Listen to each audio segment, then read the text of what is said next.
Hello, everyone. I'm going to see if anyone hops on, but if not, I'm just going to get started. I'm excited. Today, I'm going to be talking about sugar. I think that this is one of the hottest topics with living a balanced life. Don't mind my dog over there. He's just protecting our house like a good doggy. So if you see him, just ignore him. But yeah, sugar is a hot topic. It is, it's in our culture of extremes. It can be either the devil or the greatest thing. And so I think that right now, especially in the fitness culture, people are really crazy about sugar.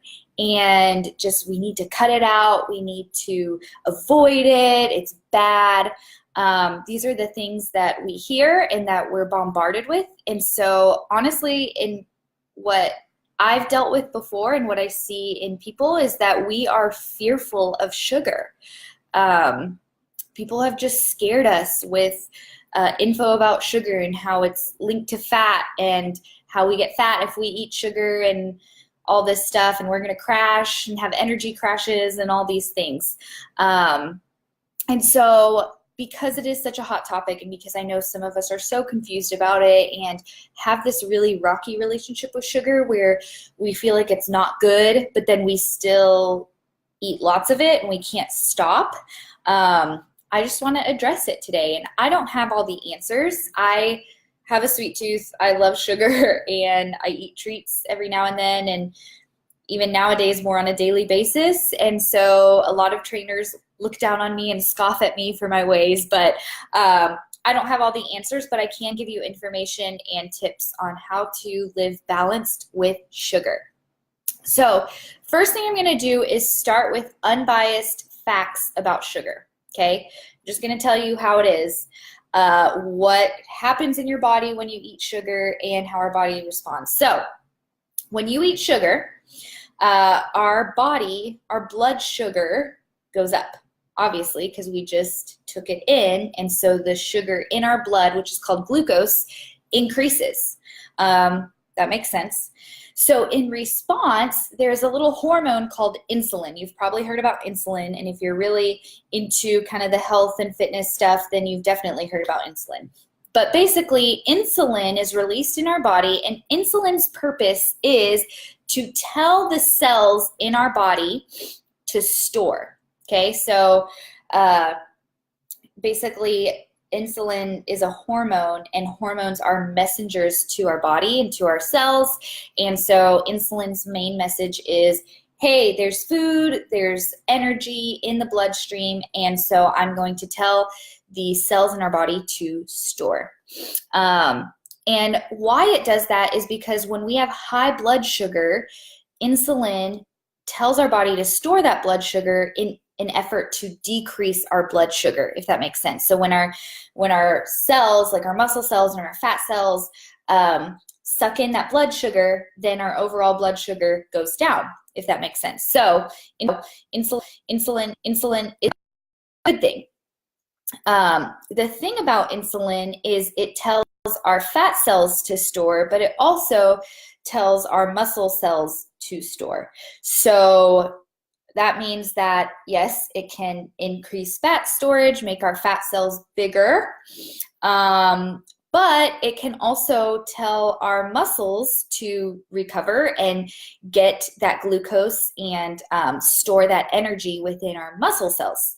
So as you can see there, it's not a terrible thing to have blood sugar be swept into our cells, because when it goes into muscle, that's a good thing.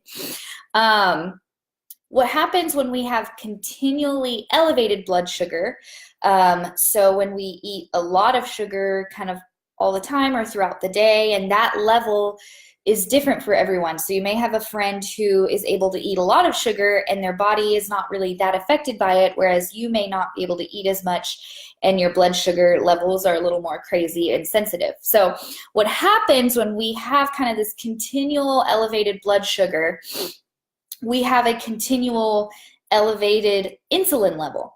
And So it's kind of like the boy who cried wolf. Like, you know, whenever your body is receiving that message from insulin over and over and over again, then there becomes a point when your body becomes insulin resistant, which means that it stops paying attention to that message. And so we can suffer from insulin resistance and have kind of this elevated blood sugar all the time. And that's when it becomes a problem. Okay. And again, that level is different for everyone. So I can't exactly tell you like, hey, you know, only eat this amount of sugar and you'll be good. Because it's different for everyone, and it's something that we just have to play around with. And that's also what leads to diabetes, when your body becomes insulin resistant, and all of those things. Something else to note is that sugar doesn't have nutritional benefits. So we can have you know, something like a sweet potato, or vegetables, which are carb sources, or berries, which are carb sources and sugar sources, but they may have micronutrients, which are vitamins and minerals and water content and all those things that we need. Whereas sugar is a carbohydrate, but it doesn't have nutritional value. So it's not giving you a lot of like minerals and things that are gonna help your cells restore and have good health. So there's that, but it is a carbohydrate. If you are trying to heal your gut, or you have an autoimmune disease, or you know, diabetes or something like that you're trying to heal, then obviously sugar may not be beneficial for that. And so with healing protocols, it can hinder healing because it feeds different bacteria in your gut, and the elevated blood sugar can also increase your stress hormones, and that's not good for healing. And so usually if someone has something else going on that's more medical, then yes, your sugar intake should be different because of that as well. Here's the thing, is that sugar can aid in muscle building. Really, carbohydrates in general can aid in it, but sugar can. Okay, so when you pair sugar with protein, which is the building block of muscle, when you pair those together, then after a workout, then it is a great source of energy and rebuilding nutrients for your muscles. So for instance, if you know, eat like I used to have like a protein shake and an apple after a workout, which an apple does have fructose in it, which is a sugar. So that was always a really good option for post-workout, because basically the blood sugar rises, so insulin is stimulated, and it's telling your cells to open up, and then that protein is getting to go into your cells as well. And so it's a really great thing to have post-workout, is the combo of protein and carbohydrate, which sugar has a place in that as well. Sugar is a lot more quickly digested, and so that's why they say right after a workout is a good time, because you want to get that protein in as quickly as possible to help your muscles repair and grow and get stronger. And so that might be a beneficial time to incorporate a little bit of sugar in your diet. It is a fast source of energy, but does not help stabilize blood sugar. So that means that it can give you a quick burst, but you're not going to have a sustained level of energy for a long time. So those are kind of the unbiased facts about what sugar does and the different metabolic responses that happen when we eat sugar. Overall, the big message here is that some sugar is not going to hurt you, but lots of sugar is not going to help you. So I don't want, I preach a lot about like eating treats is not going to kill you. Like I eat treats every day. It's not a big deal. But I never want anyone to take that to the other end of the spectrum and say, okay, well, I can just have sugar at every meal. It's not a big deal. Alexa said I can, because that's also not going to help you. So I think that having a treat every now and then is fine, and depending on your own metabolism and your body and your lifestyle and your activity level, it may differ. But if you have lots of it, maybe at every meal, maybe you're snacking on something sugary, then there will be, it's not going to help you, basically. So that's kind of the science part of it. So how does sugar tie into a balanced lifestyle? I have a few tips here. Also, I'm looking at my notes over here in case you notice. Um, so the first thing is sugar is not bad, okay? This is something that I preach all the time, but food does not have morality. Okay, so if you look at a certain food and think, oh, that's a bad food, or you look at someone else eating a salad and think, oh, that's a good food, she's good for eating that, then you're putting morality on food. And what that's doing is giving that food power over you.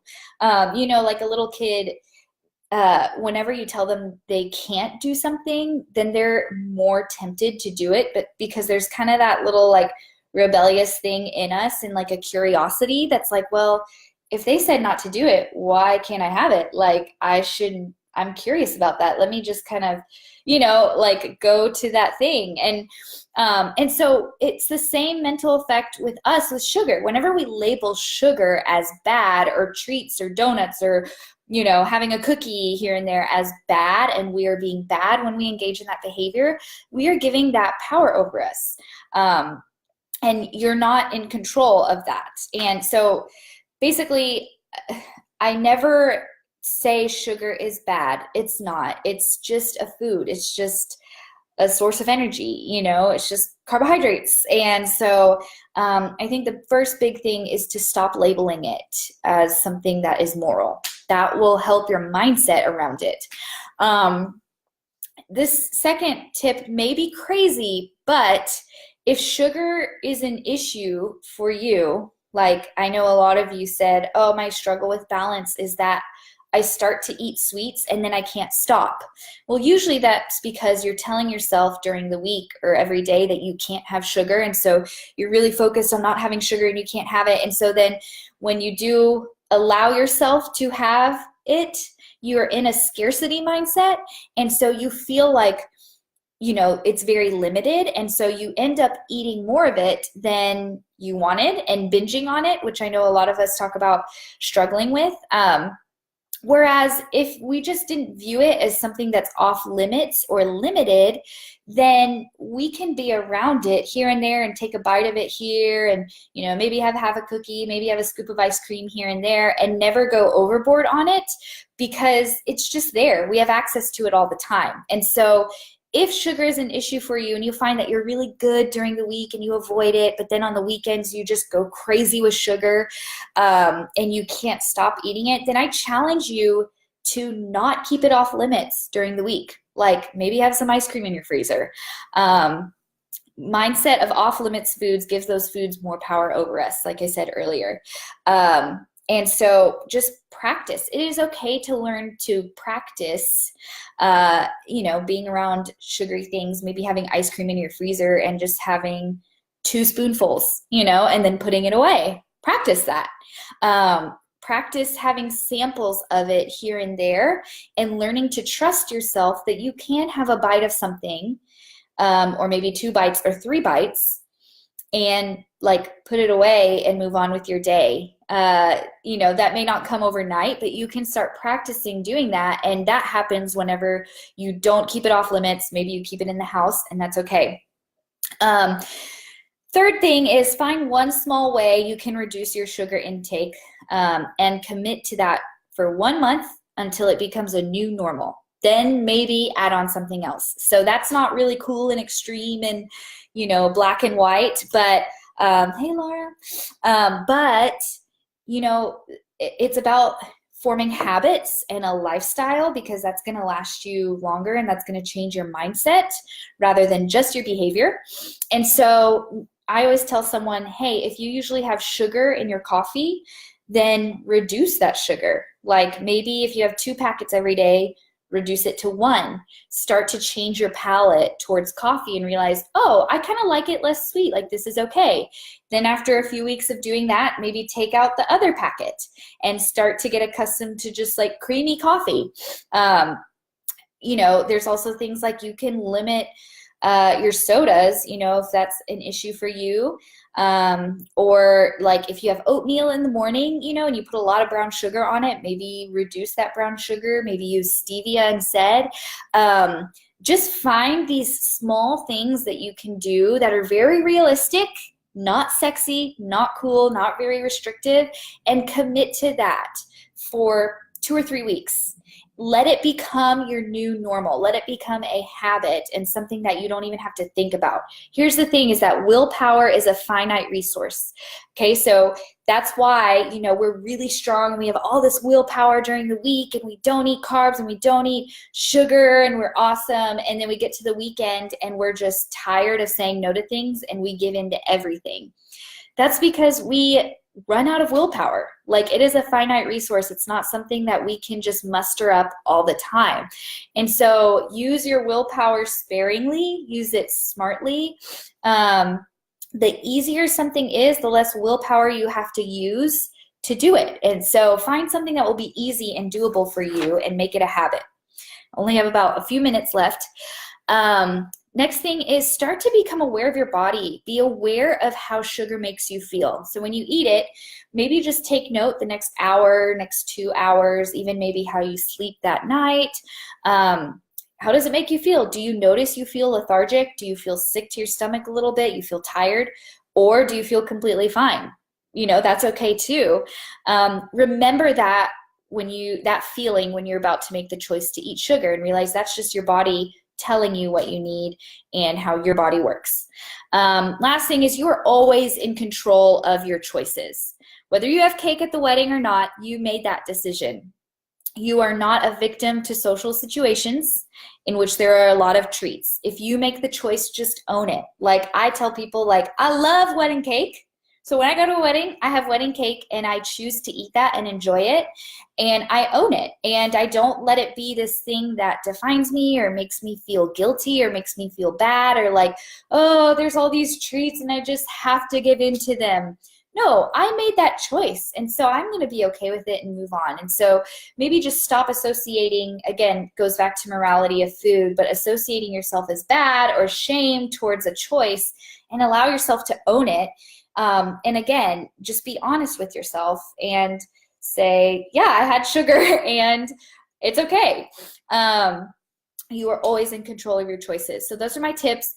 Last thing, these are my takeaways for you guys. I want to know in the comments or in the discussion, especially, I know a lot of you talked about sugar as being an issue, and so I really just want us to talk about it. And again, I don't have the answers, but maybe we can help each other come up with solutions, or even just little action points that we can take in this journey.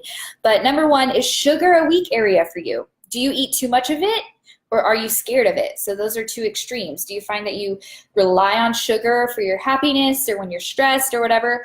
Or have you been so beat over the head with the dieting mentality that sugar is the devil that you just are scared of it? Do you fall on that spectrum? Yeah, what is sugar for you with that? Next thing is, what is one thing you can do to help your dependence or your fear of sugar? So again, on those two spectrums, what are things you can do to help either extreme? And then to take away, let's practice it, okay? Failure is not a definitive end, okay? So let's say you say, okay, I'm gonna take out some sugar from my coffee, but then, you know, the next day you put more in or whatever. It's not a failure that is that defines you. You know, you can learn from it and move on. Like, let's take the practice mentality. Or let's say you start having ice cream in your freezer just to practice, but then you find that the first night you put it away, but then you keep thinking about it and you go back to it and you eat more than you thought.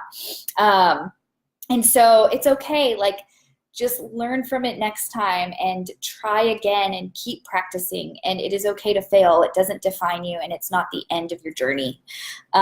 Be intentional to practice. So again, the takeaways: is sugar a weak area for you?